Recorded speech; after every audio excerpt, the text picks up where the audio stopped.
नमस्कार साथियों, संस्कृत माला YouTube channel में आप लोगों का हार्दिक स्वागत है।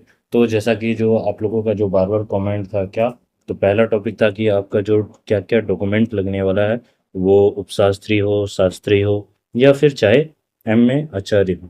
तो इसके लिए आपको क्या क्या डॉक्यूमेंट लगेगा वो सारा इस वीडियो में आपको जानकारी मिल जाएगा। और दूसरा है कि जो भी हमारे चैनल से आप लोग जुड़े हैं, ठीक है, संस्कृत माला से, उसको आप लोग फटाफट जाइए, हमारा जो चैनल है यूट्यूब पे, उसको आप लोग सब्सक्राइब कर लीजिए। और जो भी आपको इंफॉर्मेशन चाहिए कामेश्वर संस्कृत विश्वविद्यालय से, आप क्या कर सकते हैं, तो हमारे ग्रुप में, व्हाट्सअप जो ग्रुप है डिस्क्रिप्शन में लिंक है, वहाँ से जाकर ग्रुप में भी ज्वाइन हो सकते हैं। सबसे पहले इसको देखिए कि जिसका भी मेरिट लिस्ट यानी उपशास्त्री का जो मेरिट लिस्ट आ गया वो लोग क्या करें आगे। और जिनका मेरिट लिस्ट नहीं आया है, ठीक है, शास्त्री और आचार्य के लिए वेट कीजिए, नेक्स्ट वीक आने वाला है आपका, इस वीक नहीं आएगा, ठीक है। तो वो लोग आपको जो क्या क्या डॉक्यूमेंट लगने वाले हैं वो सब इसमें मैं बताऊंगा, ठीक है। और उसी हिसाब से आप अपना डॉक्यूमेंट जो है वो प्रिपेयर कर लेंगे, ठीक है। पहला देखिए, सबसे पहले क्या है यहाँ पे आप लोग देखिए कि समर्थ पोर्टल के द्वारा शास्त्री उपशास्त्री, शास्त्री एवं आचार्य कक्षाओं में चयनित छात्रों की प्रवेश प्रक्रिया, यानी जो भी छात्र चयन हुए हैं उनकी प्रक्रिया क्या होगी एडमिशन के लिए, वो सब इस टॉपिक में इस वीडियो में आपको मैं बताऊंगा, ठीक है। डॉक्यूमेंट क्या क्या लगना है, तो देखिए सबसे पहले आपको क्या है, चयनित छात्र विभाग महाविद्यालय आने पर निम्न दस्तावेज नामांकन समिति के समक्ष प्रस्तुत करें। यानी जो भी आपको डॉक्यूमेंट लेकर जाना है, कहाँ पर, जहाँ पे भी आपका जो महाविद्यालय में नाम आया होगा, तो क्या क्या लेना है, सबसे पहले एडमिशन ऑफर लेटर, ठीक है। एप्लीकेशन जब आप लोग लॉगिन कीजिएगा तो वहाँ पे ऑफर लेटर मिलेगा, admission offer letter right side में ऊपर आपको ऑफर लेटर का एक सिंबल मिलेगा, वहाँ पे जाके आप लोग डाउनलोड करके प्रिंट आउट करके लेके जाएंगे। दूसरा है कि आपको क्या लेके जाना है, दूसरा आपको लेके जाना है ऑनलाइन एप्लीकेशन फॉर्म, ठीक है, जो भी आप ऑनलाइन किए थे उसको प्रिंट आउट करना है। तीसरा, ऑनलाइन आवेदन में संलग्न अभिलेखों की स्व अभिप्रमाणित छाया प्रति, यानी जो भी आप डॉक्यूमेंट वहाँ पे बताए हैं कि सपोज जिसने उपशास्त्री किया है, उपशास्त्री के लिए एडमिशन लिया है, तो उससे पहले आपके जो भी पहले आपने कोर्स किया है उस सबकी क्या है, एक एक प्रति आपको प्रिंट आउट करनी है, स्व अभिप्रमाणित, ठीक है। जेरोक्स सबका लेना और नीचे आप स्व अभिप्रमाणित करके साइन कर सकते हैं, ठीक है, वो हो जाएगा। फिर उसके बाद एसएलसी, सीएलसी, डीएलसी माइग्रेशन प्रमाण पत्र की मूल प्रति, ठीक है, मूल प्रति ही आपको लेके जाना है। उसके बाद क्या आपको लेके जाना है, उसके बाद देखिए पासपोर्ट साइज अद्यतन रंगीन फोटो, ठीक है, दो आपको फोटो लेने हैं, और आधार कार्ड की छाया प्रति स्व अभिप्रमाणित, ठीक है। तो ये सारे डॉक्यूमेंट हो गए। जो बार बार कमेंट कर रहे थे कि डॉक्यूमेंट के लिए क्या होगा, आचार्य के लिए क्या होगा, उपशास्त्री के लिए क्या होगा, शास्त्री के लिए क्या होगा, तो जो भी एडमिशन ले रहे हो उससे पहले जो भी आपका डॉक्यूमेंट है सब वो डॉक्यूमेंट लगने वाले हैं, ठीक है। सपोज अगर किसी कोई आचार्य में एडमिशन ले रहा है तो वो शास्त्री का क्या करे, माइग्रेशन वगैरह सबमिट करे, ठीक है। और चलिए आगे चलते, सपोज आप महाविद्यालय में गए तो वहाँ क्या प्रक्रिया होने वाली है एडमिशन के लिए, तो उसके विषय में भी चलिए हम लोग देख लेते हैं कैसे क्या प्रक्रिया आगे, ठीक है। यहाँ आप चाहे तो इस पीडीएफ को मेरे से डाउनलोड भी कर सकते हैं, आप चाहे तो डिस्क्रिप्शन में लिंक है, या व्हाट्सएप ग्रुप में भी मैं ये पीडीएफ डाल देता हूँ, वहाँ से भी आप लोग देख सकते हैं। और आप लोग क्या है, समय पे जानकारी अगर चाहते हैं कि समय पे जानकारी मिले, तो आप लोग हमारे चैनल, यूट्यूब चैनल को आप लोग सब्सक्राइब कर लीजिए।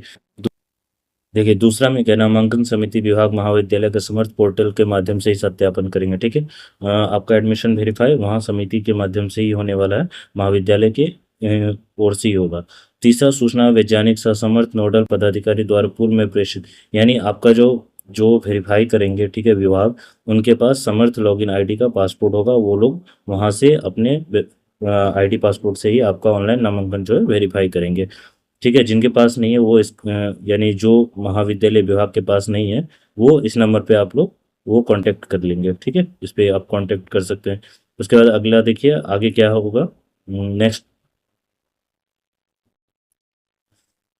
उसके बाद क्या प्रक्रिया होने वाली है, नामांकन सत्यापन प्रक्रिया, विभाग विभाग अध्यक्ष, प्रधानाचार्य, प्रभारी प्रधानाचार्य द्वारा अपने संस्थान के अधिकृत आईडी पासवर्ड से लॉगिन करेंगे, ठीक है, जिसका लिंक इस प्रकार, ये लिंक भी मैं दे दिया है, वो यहाँ पे इस फेस पे क्या करेंगे, लॉगिन करेंगे, आईडी पासवर्ड डाल के जब लॉगिन कर लेंगे तो उनके सामने ऐसा इंटरफेस आएगा, ठीक है। वो लोग क्या करेंगे, यहाँ से एडमिशन वाला जो ऑप्शन है इस पर क्लिक करना है। एडमिशन पर क्लिक करने पर आपको निम्न प्रकार का स्वरूप देगा, जैसे ही एडमिशन पे आप क्लिक कीजिएगा तो ऐसा इंटरफेस खुलेगा। जब ऐसा इंटरफेस खुलेगा तो आपके सामने दो ऑप्शन है, शास्त्री एवं आचार्य का और इधर उपशास्त्री का। तो अभी उपशास्त्री का ओपन चल रहा है तो उपशास्त्री पे जाएंगे, या शास्त्री आचार्य का रहेगा तो इस ऑप्शन पे क्लिक करेंगे। जब ऑप्शन पे क्लिक करने के बाद ये दोनों विकल्पों में से किसी भी विकल्प को चयन करने के पश्चात निम्न प्रकार का विंडो, यानी जिनको शास्त्री का करना है वो शास्त्री का, जिनको उपशास्त्री का क्लिक करने के बाद ऐसा इंटरफेस आएगा। जैसे इंटरफेस आएगा प्रोसेस एप्लीकेशन पे क्लिक करना है। उसके बाद जैसे ही क्लिक करेंगे तो ये सारा डिटेल वहाँ पे खुल के आ जाएगा। प्रोसेस एप्लीकेशन में क्लिक करने के पश्चात इस प्रकार से आपके सामने खुलेगा, तो जिसमें आप माउस को दाएं तरफ ले जाने पर अंतिम में प्रोसेस दिखाई देगा। ठीक है, इस साइड देखेंगे तो प्रोसेस दिखाई देगा। फिर जैसे ही प्रोसेस दिखाई देगा उसके बाद यहाँ पे देखिए नीचे में यहाँ पे प्रोसेस दिखाएगा। यहाँ पे क्या कीजिएगा आप लोग, प्रोसेस दिखाई देगा। उसके बाद क्या करना है आपको, चलिए मैं इसको छोटा कर देता हूँ। ठीक है, आपको दिखाने के लिए मैंने जूम किया था। उसके बाद जब इसको प्रोसेस करेंगे उसके बाद जिसके दाएं में व्यू अपलोड में क्लिक करने पर छात्र द्वारा आवेदन के समय अपलोड किए गए सभी प्रकार के दस्तावेज देखने का विकल्प होगा। यानी हम जो भी अपलोड किए थे वो अधिकारी को वहाँ पर वो सारे डॉक्यूमेंट देखने को मिलेंगे। ठीक है, व्यू पीडीएफ जो भी अपलोड हुआ वो यहाँ पे देख सकते हैं।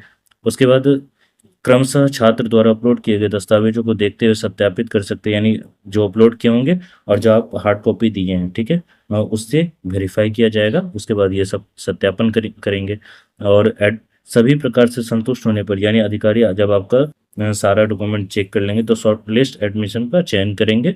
ठीक है, चयन करने के बाद शॉर्ट लिस्ट एडमिशन लिस्ट 1 पे यहाँ पे क्लिक करने के बाद, चूंकि आप पहले मेधा सूची यानी फर्स्ट जो आया मेरिट लिस्ट उसके हिसाब से आपका एडमिशन हो रहा है, तो ये सारी जो टॉपिक है ना आप पीडीएफ के थ्रू आप आसानी से पढ़ सकते हैं। ठीक है, जिसमें एडमिशन कैटेगरी और एडमिशन फीस कैटेगरी में ओरिजिनल कैटेगरी में ओरिजिनल गेटवे में प्रदर्शित के अनुरूप ही विकल्प का चयन करेंगे। सारा चीज़ यहाँ पे स्पष्ट हो जाएगा। जो भी आपका कैटेगरी है जैसे ओबीसी, जनरल, ये सब यहाँ पे सिलेक्ट करेंगे। ठीक है, जैसे ये अधिकारी का ही काम है, वो खुद ही अपने साइट से करेंगे। जब ये शॉर्ट लिस्ट हो जाएगा आपका सारा, तो उसके बाद क्या है, पेमेंट करने का आएगा। तत्पश्चात छात्र को प्रवेश शुल्क के भुगतान हेतु अपने स्तर से तिथि कब से कब तक निर्धारित करेंगे तथा सेव क्लिक करेंगे। उपशास्त्री के लिए 20 जून से 26 जून तक निर्धारित है। ठीक है, आपको 26 जून तक यहाँ पे पेमेंट करना होगा, तभी जाके आपका एडमिशन माना जाएगा। सेव क्लिक करते ही डिस्प्ले पर इस प्रकार से आपको वापस पूछेगा कि आपको सेव करना, मतलब आप श्योर है कि इसको सेव करना चाहते हैं, तो बिल्कुल हाँ ओके करेंगे, फिर आगे चलेंगे। फिर सेव करने के बाद क्या डिस्प्ले पर आपको पेमेंट करना होगा। तो ऐसे करके आपके सामने इंटरफेस आ जाएगा। जैसे इंटरफेस आएगा तो शॉर्टलिस्ट का सब कुछ यहाँ पे दिखा देगा, वेरीफाई करके दिखा देगा। फिर इसके बाद छात्र को भुगतान हेतु निर्देश देंगे। यहाँ पे पेमेंट करने के लिए आएगा। छात्र द्वारा सम्राट आईडी से लॉगिन करने पर उसको प्रवेश शुल्क भुगतान करने हेतु पे एडमिशन फीस, यानी आप छात्र जो है वापस अपने आईडी पे जाएंगे, वहाँ पे लॉगिन करके देखेंगे, वहाँ पे पेमेंट के लिए आएगा पे एडमिशन फीस, यानी एडमिशन फीस के लिए जिसमें क्लिक करते हुए छात्र भुगतान करेंगे। ठीक है, पे एडमिशन फीस पर क्लिक करने हेतु निम्न प्रकार का विवरण डिस्प्ले पेमेंट गेटवे पर दिखाएगा। ठीक है, इस प्रकार से रहेगा आपके पास इंटरफेस।